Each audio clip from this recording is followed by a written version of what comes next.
મંદિર હજી બન્યું નથી ને એની અંદર પ્રતિષ્ઠા થાય છે ને આમ ને તેમ ને ઘણા એવા બોલવા વાળા બોલે પણ છે, તો એની સામે આપણે જોવાનું નથી. સોમનાથની 15 વર્ષ પહેલા મંદિર બન્યું, એના 15 વર્ષ પહેલા પ્રતિષ્ઠા થઈ ગઈ હતી ને 15 વર્ષ પછી મંદિર બન્યું છે.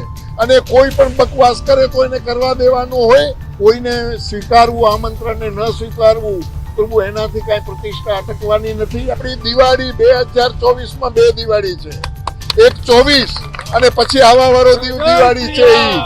ભારતના વડાપ્રધાન નરેન્દ્ર મોદીએ આ દિવસ આપણે દીધું છે, તો હું પ્રભુ રામના દર્શન કરું અને પછી એમના દર્શન કરું ને તોય મારે વાંધો નથી. હિન્દુઓને કહું છું કે આ અવસર ઘણી પેઢીઓ વહી ગઈ.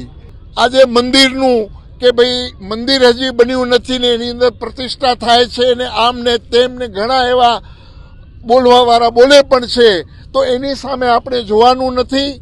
આપણે ખાલી ભગવાન રામલલાની મૂર્તિ જ્યારે બેસી જાય મંદિરની અંદર એને જોવાનું છે. અને કોઈ જો કહેતું હોય કે આ પ્રતિષ્ઠા મંદિરની અંદર બન્યા પહેલા પ્રતિષ્ઠા ન થાય, તો પ્રભુ તમે સોમનાથ જાઓ.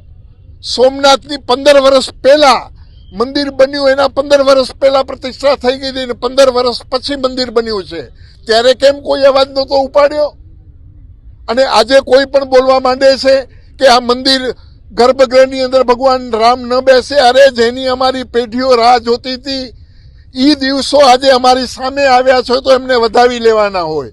અને કોઈ પણ બકવાસ કરે તો એને કરવા દેવાનો હોય.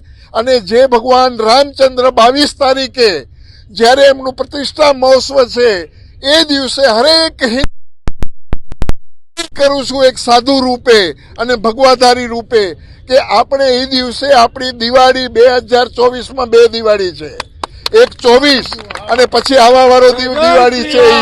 તો હરેક ભારતના હિન્દુ નાગરિકોને હું નમ્ર અપીલ કરું છું કે આ દિવસે સારામાં સારો ઉત્સવ મનાવજો, કેમ કે આપણી પેઢીઓ એ દિવસની રાહ જોતી હતી. અને આ દિવસ આપણે ભારતના વડાપ્રધાન નરેન્દ્ર મોદીએ આ દિવસ આપણે દીધું છે, તો હું પ્રભુ રામના દર્શન કરું અને પછી એમના દર્શન કરું ને તોય મારે વાંધો નથી સાધુ તરીકે.